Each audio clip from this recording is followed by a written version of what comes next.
After 7 months, 60 miles, and 100 kilometers, this is my 2005 Suzuki KingQuad What I love and don't love about it. I've had this KingQuad for 7 months. It's 2005 700, and so I'm gonna be going over what I like and hate about it after the 7 months of owning it. Start about with what I love. That goes into the back first.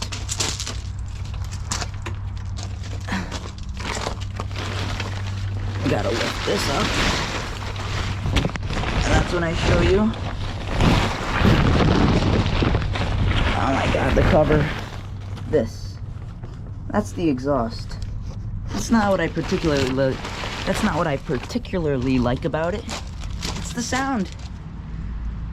You can't beat the sound of a KingQuad. The only thing that even comes close is the Yamaha Kodiak or Grizzly 700s. And that's it. It's the only way you can even get close. Number 2 is the reliability. These things have been known to run forever.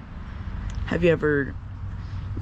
You've seen KingQuads and old Suzukis and dirt bikes as well, just going a long time with very few repairs. Just these basically never break down. They're just very reliable, and I love that. And it's also the durability. These things are durable too. I remember when I was doing jumps at the AOA, I was going pretty brutal on that thing, and it was just swallowing all of that up. Just, it swallowed everything up like that. So then next thing, it's like new in technology. All the technologies, this is like a new KingQuad base model. They haven't really updated the technology. Like no power steering, no nothing. It's just, it has the fuel injection and all. Right here you can see that. It's got the 4x4 and independent suspension. This was, keep in mind, this was 2005. This was revolutionary, like, you know, 4-wheel drive diff lock. Although that already was, it's pretty crazy how much these things have just, how much technology these things had for something that old. And I just really like that. Next is the looks. Nothing much to say about it. I just loved how the KingQuads looked. KingQuads have just, they've always looked great. They always will. Last thing is the engine braking. If you want to, go see the video where the Explorer crashed with David on it, which I will link that in the description. You will see the engine braking actually in play, because we were going on some hills and stuff, and you can see the drivetrain and the engine braking really at its work. Really, how you can really see how it was, how it performed, how it was working. And after all these good things, there's still some negatives. The first one is no temperature gauge, which is a big no-no, because you could overheat. Sometimes this thing can overheat. You know, every quad can overheat. And yeah, keep cycling through. There's 2 buttons. Nope, not that one. Yeah, you can't see when you're overheating, and that's not a good thing. I mean, although I do get a light up here saying that I'm overheating. Like, I don't know the exact temperature. It could be very overheating or just a little bit close to overheating. I don't know. That's all there is. Just that little light. I don't know if they addressed it on the new KingQuads or what, but I guess it's just how it is. Next thing, it eats up the battery. You have to charge the battery every about 6 months. I've owned it for 7 months, and I had to charge it once about 2 months ago. I mean, like 1 or 2 months ago, yeah. So about every 6 months, you gotta charge it.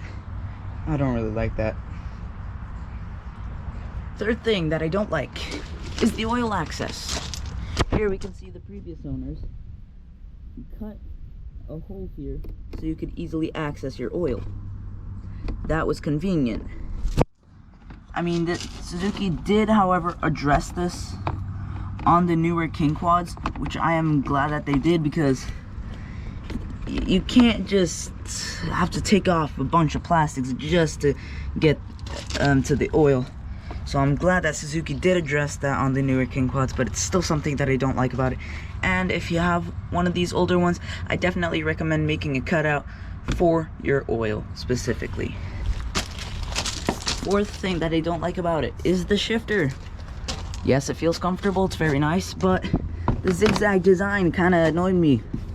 So my dad cut it right here. You think this is justified? I mean, it's easier to shift now, especially from reverse to low, and you don't have to keep going through a bunch of zigzags, but which I've seen a positive upgrade after the cut. But what do you think? Is this justified? Say your answer in the comments below. I want to know, because I think this is justified. And the last thing, the sixth thing, the front bumper. What about it? You realize that? You see this? What's this made of? Plastic. Plastic front bumper. I mean, behind it, you can see that we do have a little bit of metal. Right there, that's metal. But like on the outside, it's all plastic. What happens if you hit a tree? This way you need a whole brush guard specifically for your quad. Meanwhile, the Yamaha Kodiak 700 has a whole front bar standard across all Kodiaks. A whole metal front bar. You can see it on Peter's Kodiak 700. On my friends. So that's what I love and hate about my Suzuki KingQuad.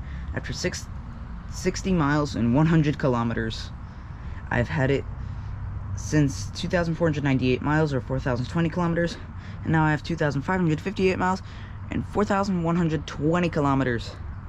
So this is my KingQuad, and see you in next videos.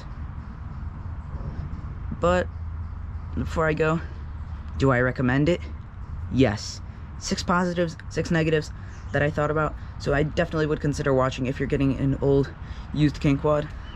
But anyway, that's it.